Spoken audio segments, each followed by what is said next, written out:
আলু সেদ্ধ শুকনো লঙ্কা দিয়ে মেখে পেঁয়াজ দিয়ে আর পাতলা করে মুসুরির ডাল ভাত। আজ পর্যন্তই চললো আলু সেদ্ধ পাতলা করে মুসুরির ডাল আর ভাত। যদি ভালো লেগে থাকে লাইক শেয়ার সাবস্ক্রাইব করে দেবেন। আমার হাতের জন্য তো কিছু করতে পারছি না, এইভাবেই চলছে, আর কি করা যাবে। দেখি কালকের থেকে কাউকে ডেকে নিয়ে এসে তারপরে রান্নাটা করাতে হবে।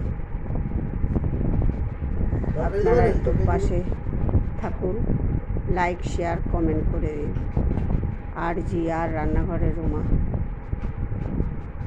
মুসুরির ডাল পেঁয়াজ দিয়ে আলু সেদ্ধ ভাত।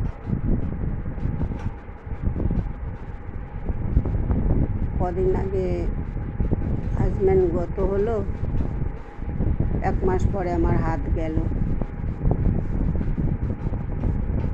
আর কি করা যাবে। এই ভাগনা বউ এতদিন ছিল, রান্না করলো, করে টোরে সব দিয়ে গেল। এই আজকে চলে যাচ্ছে, জানি না কালকের দিকে কী হবে। আপনারা সবাই পাশে থাকুন, লাইক শেয়ার কমেন্ট করুন। ওরা চলে যাবে, এখন খেতে বসেছে, খেয়ে উঠে ওরা বেরিয়ে যাবে। আমি এখন একা ঘরে।